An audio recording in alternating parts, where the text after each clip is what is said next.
Hey, what's up, friends? Eric Kernbaker coming at you from Real Estate and Shit. This is episode number 17. Thanks for tuning in. Love that you guys joined us today. Be sure to do two things right now. First, subscribe on the link below. Subscribe to the channel and add some comments in. You know, if you like our stuff, say it. If you hate it, let me know. I'm interested because I'll probably fight you right back. Anyways, I'm just joking. So thank you for joining in. Real Estate and Shit. We got some really cool guests today. You know, I think it's our first time we having Sean, huh? First timer. Ooh, Sean, welcome to Real Estate and Shit. Thank you. I love what you've done with the place. Oh, looks great. Thank you. Brian. Introduce yourself, Sean. Who are you? My name is Sean. It's your boy, Sean. It's your There you boy, go. Sean. What's your last name, Sean? Conti. Okay, keep going. With Element Real Estate for a couple years now. Yeah? Woo! Whoop, whoop. What else do you want to know about me? What's your hobbies? What do you like to do for fun? Love to golf With your shoes off. with my shoes off. Yeah. Finally, the weather is turning, so I can start taking them off again because That's it's way too disgusting. cold and wet. Creepy. Yeah. Hobbies. Yeah, I just had a baby a few months ago, so. Oh, baby's the hobby. Yeah. I like it. Sure. Cool. Well, welcome, Sean. Thank you. Stoked. And next, if you guys already know, we have our usual suspect. Hi, still here, dog. How's it going, Sadie? Good. Nice to see you back. We're matching today. Hey, Yeah. hey. Little element. Love it. Sean, Thank you were matching yesterday with I should have worn it today. It's all right. We actually text each other before the show. We wanted to make you feel out. Yeah. No, just joking. Glad you guys are here. Sean, as you know, our Real Estate and Shit is we get down and dirty with the market. We know there are articles flying around the internet. You can talk with any single person outside right now, and you're going to hear 10 different answers about what's going on with the real estate market, what's going on with inventory, what's going on with the rates, what's going on with the big banks, what's going on with lending. I mean, you ask anyone, you're going to get different responses back. So we like to go through all the different articles through online that we go and scour through, and we like to debunk these articles and kind of show our audience, our viewers, the truth behind these opinion articles about where they think real estate's at versus what a real estate agent really knows. Right. So let's get right down to business. I know we don't want to waste your guys' time. So I'm asking you guys a question because this is kind of goes off everything that I just kind of spoke about. So let me ask you guys a question. How is the market? It's hot. Hot. Wow. Tell me more, Sean. It's hot. Tell me. I mean, took some clients out for open houses and showings this weekend. Okay. Tons of people out there. Tons. I did an open house. Okay. Tons of people. Okay. I think people are finally adjusting to the fact that rates aren't coming down to where they want to see them. We're here. Yeah. Okay. Yeah. And with the clients you are showing, have you written any offers? Give me a quick story about how hot this market is. Have you lost out on any offer? I think you were just telling me right now you're writing full price on something and four offers are on it and didn't even get a counter. So what's the story? So the popular thing to do now is do an interest rate buy down and ask the credits to pay for it. Okay. We didn't even do that. We wrote full price. Okay. Contingencies were 10 days, so we shortened them a little Okay. bit. All time frames. Didn't even get a counter. And crazy. And it went over ask price. She said that they had 4 offers. And you wrote ask? Yeah. And what market are we in? What do you mean? We're in the Los Angeles market. Okay. I know what you mean. Where? Yeah, for sure. Well, this was in Rancho, yeah. It's very interesting to hear you tell me that the market is hot. It was a bummer because I'm like, okay, we're not asking for any credits to do this. Like, we should be a shoe-in, at least get a counter. Crazy. And I thought, I did my comps, and this is what I think the problem How many? is. You working with a lot of buyers right now? You showing a lot of property? Showing a lot of property, yeah. Okay. The buyers that are out right now, tell me a little bit about them. Are they aggressive? Are they savvy? Are they coming off the fence? Like, what is their motive? Well, I've got a lot of first-time buyers. Okay. What age demographic? From Talking Gen Z? You're talking about our millennial? yeah, millennials for sure. The biggest movement of real estate that's coming into the marketplace? Right. Yeah, I love it. So, okay, continue. Okay. Yeah, Had to add that in. Right? I get it. 30s to early 40s. Okay. Like where First-time I've been home working. buyers, Right. people moving up. And they're savvy. They have know to be what's if they're going on. buying. They know what's going on, but they're also scared. And but they're You're always a little scared, you know? yeah. But they're still out there purchasing, writing contracts, trying to get homes. We're writing offers, and that's what it takes now. We've got to be more aggressive. Before, a month ago. It's crazy. Like you can write under asking with credit. It's crazy how the market changes from week to week, month to month, day to day. Everything's different. The way you have to battle the real estate marketplace is, I feel like you got to put on different armor every day for different circumstances. You know, 100%. like 1 week it's seller's market, 1 week it's a buyer's market, rates go increase. You know, it's just very interesting how you have to battle. That's why this is a skill set market. We've been saying this for 6 freaking months. So this makes sense. Literally, I had to say to somebody like, okay, I'm not a lender, so an open house, there was a line, like a legit line of like 30 people. Recently? Yes, on Sunday. And wow. So people came out of the woodworks because of the Cal HAFA program. Yeah. Oh, so it's okay. Yes. Okay. And it's a really interesting like shoe that fits some people, a lot of millennials, because of like your income and first time home buyer. There's multiple qualifications, but there's a line, and I was like, you guys, we're not waiting in line. Wow. We don't wait in line. Yeah. And they were like, yeah, we don't wait in line. So anyway, so we didn't wait in line, and it was long. We were like, we'll just make an appointment. We'll come back. But the lender was like, for another home they put an offer on, which they didn't get, and it was over asking, was like, it's only X amount more. Okay. That you're going to pay. It's going to be like $60 more a month. They're like, well, okay, that makes sense. And I was like, guys, millennials, that's like 2 Chipotles a month. And they're like, that's not bad. I'm like, yeah, that's like, just don't go to Chipotle twice a month. Correct. And now you can have this home, which unfortunately didn't happen, but that's the difference. And in their head, that made sense. But like, that's the market that we're in right now. And it's now that it's springtime, and even like Chris and people in our office were talking about it, like, there's not as much inventory. It's getting eaten up really fast. It is. Well, the good homes. Yeah. Mm-hmm. So both of you have stated you guys feel the market is hot and strong in our marketplace. Correct? In our marketplace. Nice. Well, I'm going to go over our first article really quickly before I start getting into some data of myself. So this is, it's from GoBankingRates.com, and it says 8 places in California where home prices have plummeted. Ouch. So it says, in case you haven't been to the Golden State in a while, which is where we currently reside, or checked home prices, one thing to know before you decide to move there is that it's expensive. Not only are essentials like gas, food more pricey, but real estate is at the top of the market. Has California dream turned into a nightmare? Fear not, because Go Banking Rates is breaking down the 8 cities in California where home prices have gone down drastically, and where you could perhaps purchase a home in the West Coast that has it all. So I'm going to go through the cities, and we're going to just debate one of the cities. So the first city on here is San Francisco. So medium sales price, just under 1.2 million. 3-month change is a negative 188,000, which is a 15% drop in 3 months. Then you got San Jose, Northern California. You have Stockton, Central California. And then you come all the way down to Los Angeles.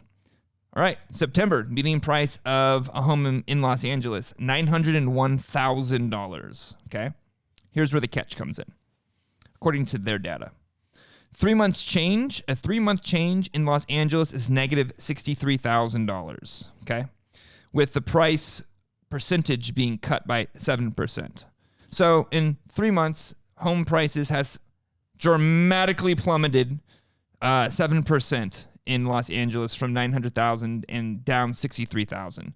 Says, lights, camera, Los Angeles. The city of Los Angeles is one of the most iconic cities in the world, with housing prices dropping. It's more affordable to live in Los Angeles and make your dreams and fame and stardom come true. But it's not just Hollywood glitz and glamour that Los Angeles has to offer, just so you two know. What? It has a foodie or just someone who likes a good meal. LA is home of some of the best and diverse cuisines around the world. Anyways, so this is my opinion on this. They're saying that in 3 months, LA marketplace has dipped 7%.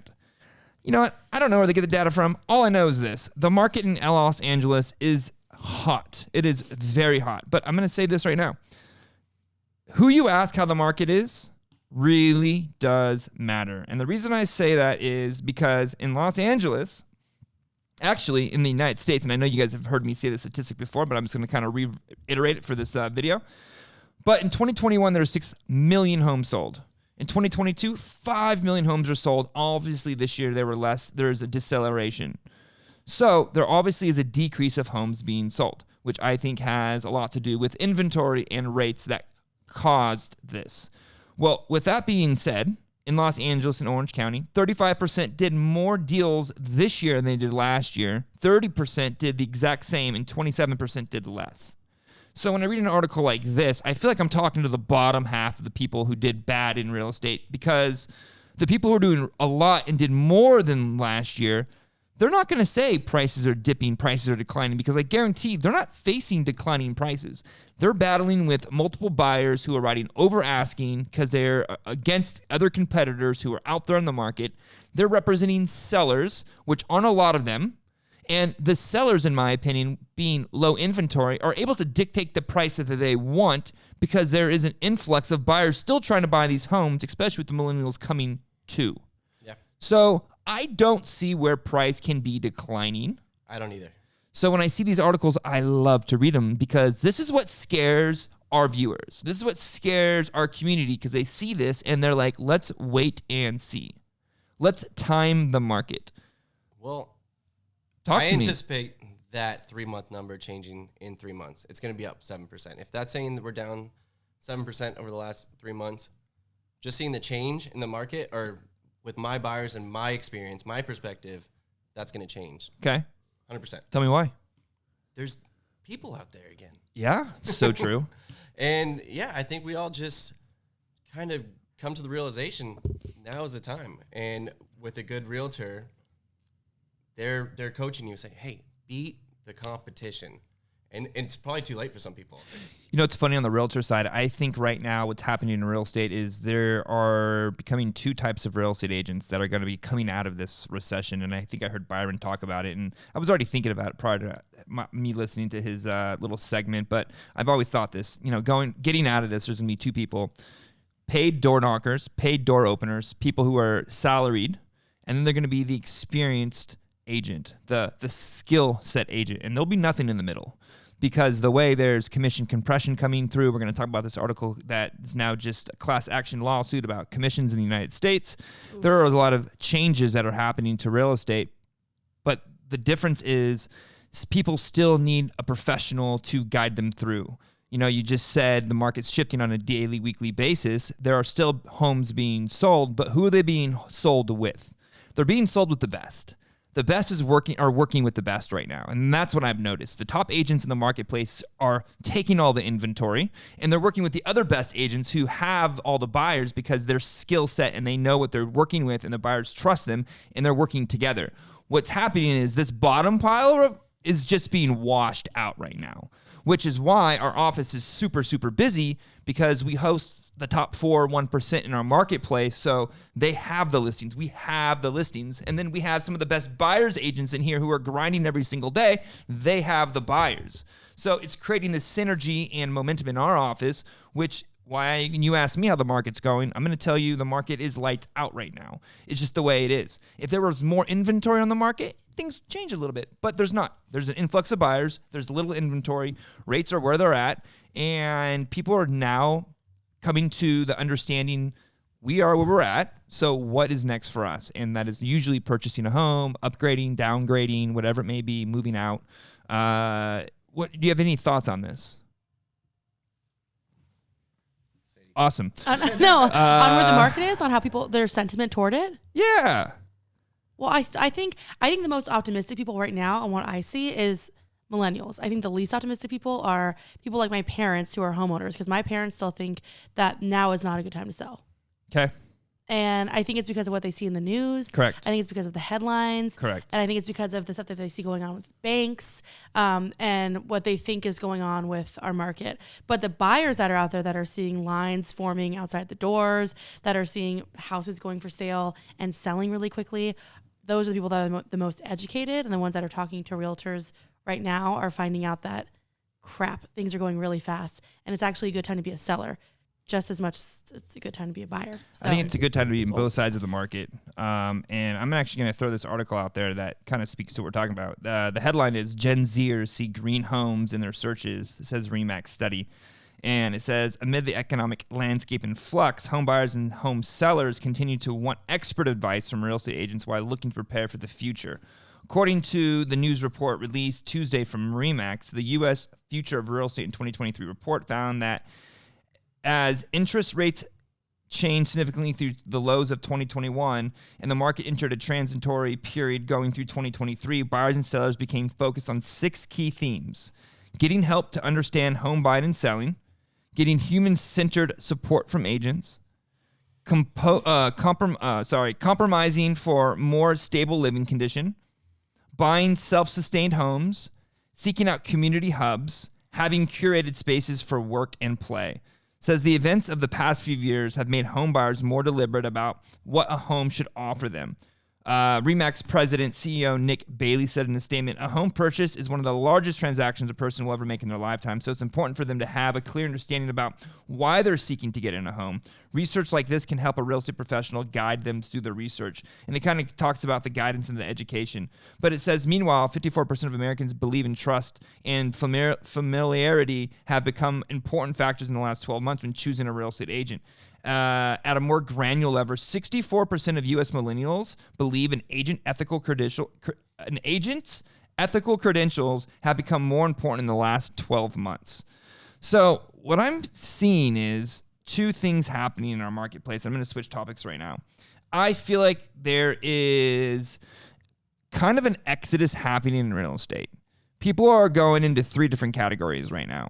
You're going into the big box brokerages, you're going into a cloud-based brokerage, or you're going to these new mom and pop mushrooms like what we have popping up all over the country. And what I have noticed is big box brokerages care about one thing. They care about agent count. They care about their revenue. They care about their stock price, and they care about their shareholders. So their main concern is bringing on every single new agent that gets their license onto the brokerage so they can show their investors and people that they're onboarding more people as real estate continues to grow. Yep. And then you have your cloud-based brokerages. The cloud-based brokerages are the agents who feel they want the most commission all the time, and they're just money hungry, and it is want. So they have to go to these cloud brokerages that pay you 100%, and there's no brick and mortar, there's no offices, there's no synergy, there's no culture, but you get 100%. You got to pay all your marketing costs, and you're out there on your own, which in me leaves you on an island all alone with no skill, not skill set, but leaves you on an island all alone with no pulse of the market. The way we understand the market is we're always talking and collaborating. You're basically alone at that point. You're alone. Well, You're also, alone. like, no guidance. Like, so you can't just look over at Shar or your No. There's no like, there's no brick and mortar, Sadie. There are some offices that cloud-based offer, but it's very few and far between. And then you have this new type of brokerage that, in my opinion, why we created is going against the grain, pendulum flying to the other side. Because I think coming out of COVID, and because we're going to get into commercial real estate in a second, I think coming out of COVID, actually prior to COVID, everything was technology-based prior to COVID. Everything was this, that, really pushing technology. And then COVID hit and no one could leave their houses. Everyone was like, shit. We came out of COVID wanting more human contact than ever before. As we step into AI and Chat GP3 and 4 and stuff like that, I think the human nature is going to be synergy together. So I feel real estate is categorized into 3 ways, but I think the people that are working in the more small boutiques are the ones that care about their clients the most, the ones that care about the marketplace the most, the ones that care about real estate the most, the ones that care about their community the most. And I think when it comes to the skill set market coming towards the end, those are the ones, in my opinion, who are going to be withstanding all the trials and turmoil that's going to be thrown at real estate over the next 2 years, because we have a culture, we have a synergy, we're working together, we're winning together, we're losing together, we're collaborating together, we're masterminding together. I mean, there's so many things to tack on to that. So it's just a weird thing that I'm seeing right now with the skill set agent to the market to rates to inventory. It's very interesting. Well, I can tell you something just simply, like, some clients don't know how to do things like DocuSign. Like, I know it sounds simple, but we have clients come in. So, like, if you don't have a brick and mortar, how the hell are they going to sign their contracts? Like, we have people that come in and I go, okay, sit down, and they have to sign it. And that's okay. Like, if you don't know how to do it, that's totally fine. Yeah. But, like, if you're a cloud-based company and you don't have a place to show someone how to sign something, then, which, like, that's not a part of escrow. That's no. We'll hop on a Zoom. Happens. We'll hop on a Zoom, Sadie. Yeah, like, how we'll meet at Starbucks. Yeah. So anyway, sorry. Back to what you were saying, but like, and you even said one of the points was something in the RE/MAX article Yeah. about human something. I don't know. There's having a human involved or human touch or human something was in there. And I was like, oh, I know a brokerage that does that. Weird. Isn't that so odd? Isn't that just so weird? Yeah. Again, I'm gonna read that. The U.S. Future of Real Estate report found that as interest rates increased significantly from lows of 2021, and as the market entered a transitory period going into 2023, buyers and sellers became focused on 6 key themes. And I really think all 6 revolve around our office. Getting help to understand home buying and selling. We really strive to educate our buyers and sellers so they're in the right spot and they have clarity of where they're at and where they're trying to go.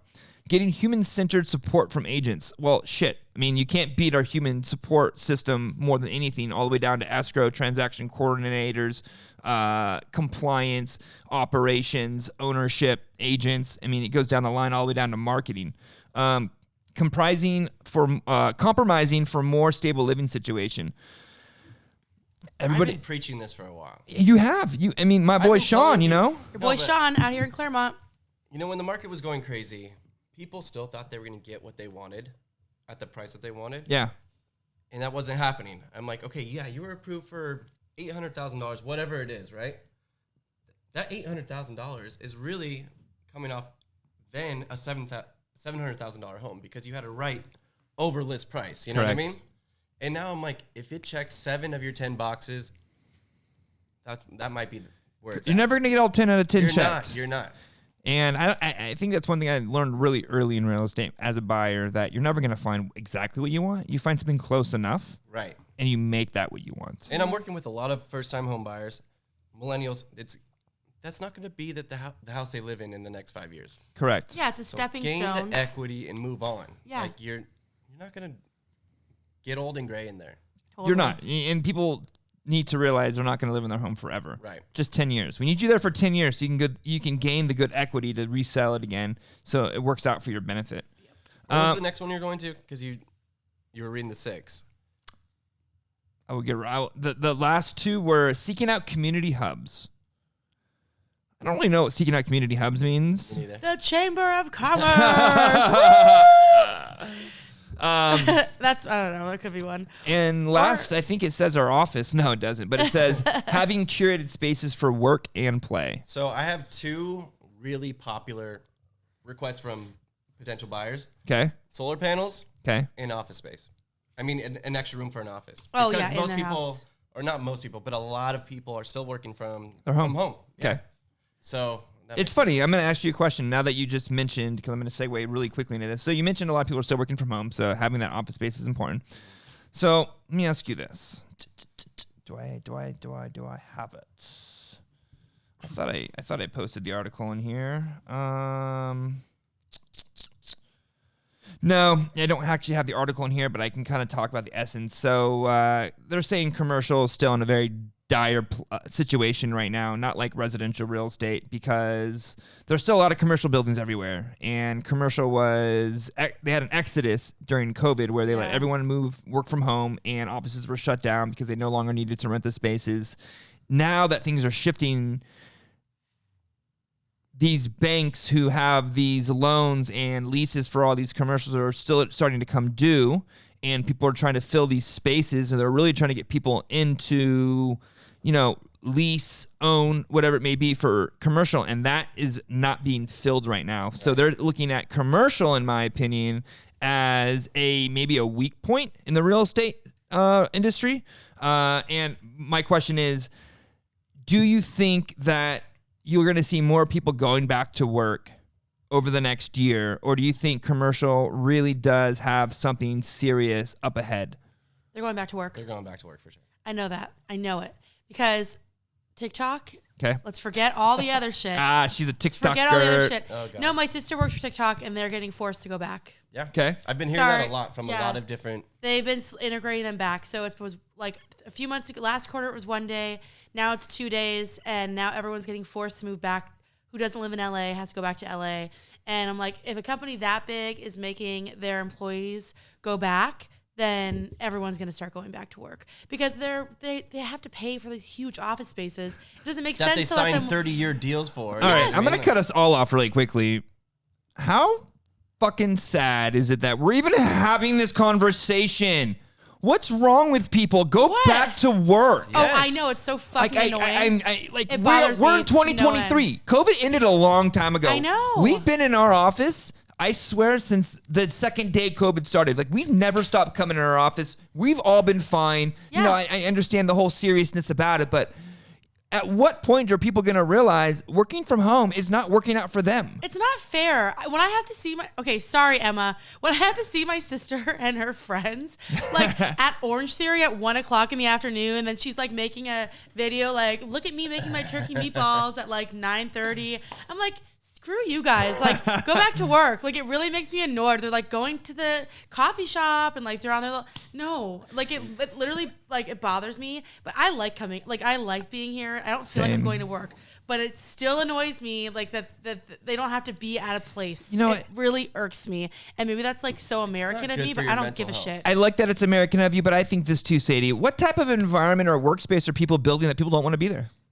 Yeah. Obviously, they don't want to be at work, so they want to be at home. Like, but obviously, it can't be that amazing of a job or career you have if you're trying to work from home and never go to the office again. Like, that can't be. No. Well, isn't that most?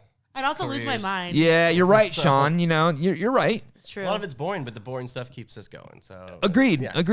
I think everybody needs to get their asses back to work. I think so too. I'm sorry if you're listening to this and you probably are watching this from your home. You got to get your ass back to work. I love how there's actual brick behind you talking about brick and mortar. Brick and mortar. This is where synergy happens. This is where culture happens. This is where people come together and they explore and they talk and they mastermind, and that's where growth happens. Yeah. We talked about it a couple weeks ago when I was sitting on stage, and I'll still reiterate this over and over and over again because it implies to our office. When you're at the top alone, like most single agents at the brokerage who are doing well, they're by themselves. Like, I can name 6 agents in our marketplace that I think would be a great position for our office, but they're by themselves at a brokerage. They have no support. There's no one to collaborate with. There's no energy. We've had 3 people come in our office who are representatives for us, whether it be title or mortgage. And all they ever say when they come in our office is, is this normal? Why are there so many people here? All the offices I go into, there's no one ever there. And I'm like, what the hell you mean no one's in the offices that you're walking into? They think we like staged it for them. Yeah, like, yeah. You're not that special. You're not that special. This is a normal Tuesday. It's just crazy. That's the truth, though. Yeah. I mean, how do people not want to work? Are we losing something in society right now where I don't know. My parents don't want to work. They work in schools. So. Well, they've been working for a very long time. They're 30 years in. Sean, you know, they're veterans. We're talking about people our age. Yeah. You know, I'm talking people in their 30s and 40s that feel like they've did their tenure. I'm 27. I'm 27. You're right. No, but still. Well, like, the thing is, like, I can like bring my dog here and like I have dogs underneath. Where are my dogs? There's one over there. I've got 2 dogs here. Sean, where's your beer? You hiding your beer? I'm hiding my beer. I mean, we got a Yeah, I start here. I start drinking the second I walk in. Just kidding. You too? HR. Oh, you are HR. It's fine. No, but yeah, I get it. I don't get it, but I've also worked jobs where I like absolutely hate it, but I thought that's what I wanted. So maybe that's it. I don't know. I don't want to shit on people. No reason to shit on people. My sister really likes working for TikTok. This is but why she doesn't want to go to the office. She wants to stay at home. Like, I wouldn't mind sitting at home, but I would get fucking bored after like a week, I think. Sadie, this is why we're doing so well in our brokerage, because I think we're all like-minded people. We all kind of think very similar parallels of what should happen, how it should go, and the type of energy you need to bring in, and collaboration. And this is why we have the top 1% of agents in our office that are grinding, and this is why we have the best admin and staff and ownership to allow people to collaborate and to focus on growth and to help people when they're down and push people when they're up, and always having good energy. Culture is the most important part, I feel. And in the last 10 years, it was lost and it wasn't really looked at, and it was more number based. And I feel like this is going to be the winning formula for any company moving forward. I think Apple and Google were on it about 10 years ago, and they kind of lost it a little bit. So, you know, I just like what we're doing. So and can I say one thing? No. Okay. I'm just joking, of course. The whole concept of this office for a younger agent like myself. Yeah. when there's a Chris Fox next to me, when there's a Shar Constantino, Stacey Crumbaker, Susan Alamon, where I can just listen to them. Yeah. Like that goes into my new, work regimen, my arsenal. Correct. So it's been awesome. I mean, yesterday, your sister goes, Sean, I was thinking about you last night. And then, of course, you made some stupid joke or whatever. But it was because I ran into a problem. And then the next day, she texted you. She told me in person what she would have done. Like that's cool. And that's because we don't have any offices. We're always collabing. And I think it's very true, Sean. You know, how this office works and operates and how we are always there for each other. So it's awesome. I do agree with that. Before we get out of here, let me ask you guys some quick questions. Yes, my favorite color is still glitter. Is that a color? I know. The audience was wondering, I'm sure. What do you, Sean, I'm going to ask you first, and then I'm going to end with Sadie. What do you see the market doing over spring into summer? Do you have any indications that you feel it's going to go one way or the other with inventory rates, supply, demand, interest from your clients? Well, I think for demand's going to be there no matter what. Okay. I think it's going to hopefully the supply increases. I don't see it increasing. Yeah, I don't know how it will increase. Yeah. I also agree with that. I think it's going to go nuts again. That's my forecast. Yeah. I think other than a world war, we will have a very good spring summer market. 100%. But for some reason, and I'm just saying this, I'm not saying that's happening, but I feel like that's one of the only factors right now in my hindsight that could throw a wrench in our gears. Even if rates go back to 7%, still. Yeah, I think so. I hear you on the 7%, Sean. I think 7%'s that line drawn in the sand. There's still going to be people. They're starting to accept it, I'm telling you. Yeah, well, this is what I think's happening. I think 7's the high. Yeah. So the moment they see it drop from 7 back to like 6, 6.5, they're jumping as quick as possible because they think it might hop back up. Mm-hmm. And I think that's also true. I think it'll be a good spring. I think it'll be a good summer as well, only because the agents on our brokerage control the inventory. So if we control the inventory, you control the market, and we also have a plethora of buyers. And the reason they work, our buyers, by the way, do you guys want to know the reason our buyers work with us? I have an agent here, Stacy, who has 9 buyers in escrow in 1 month. I mean, you're not throwing lucky dice against the wall to get 9 buyers in escrow. That's a skill set. So when it comes to the market in 3 to 6 months, I trust in our brokerage, and the people here are going to keep pushing forward, because as I'm looking here, deceleration of our market, and 35% did more, 30% did less. I'm looking at people here that are doing more with the current market conditions and still able to capitalize at a really high level. So I don't think it's necessarily market conditions. I think it's agent skill set that's going to change a market for anyone right now. So it's very interesting. Yep. Conversations that are being had. Yeah. Any last words for the viewers? Do you guys want to tell them anything? You want to say hi, Mom, or anything? I want to know, are you still nervous? Yeah. Did you forget about it altogether? Today. Yeah, I did forget about it. He was very nervous today. So, Sean, you killed it today. Seem nervous. You did wonderful today, good. Sean. You had good info. I appreciate you coming here. I appreciate you having me here. I'm a Lakers. I think it was because I was the only one in the office, but No, I'm looking at people right now. I'm looking at 30 people. No, I'm just joking. No, it's fun. This is a cool setup. I've been in here to. What's with the Laker hat? Are you a Laker fan? I believe so. Damn. I'm a diehard Laker fan. You are? I am. Are you a LeBron fan? I'm not a LeBron fan. Good. I'm a Laker LeBron's fan. a bitch.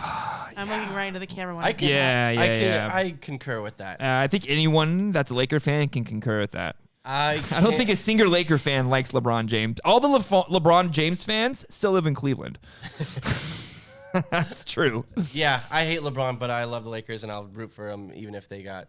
Did they lose last night? No, they won last night. Oh, they nice won? Try. You wanted them to lose. Huh? I did. Who did they play? Did they play the Bulls? Yeah, they played the Bulls. They lost them the night before or 2 nights ago. They're going to make the playoffs. It's going to be good. They're going to make the playoffs? I might have jinxed it, but just damn, let's hold that. Yeah, for sure. That's probably cardboard, but yeah. Well, I just want to say, you guys, thanks for tuning in. I really appreciate it. Gratitude all the way around. I want to thank Sean. I want to thank Sadie.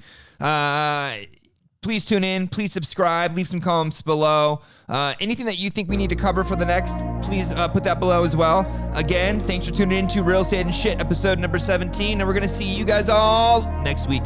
Cheers. Bye.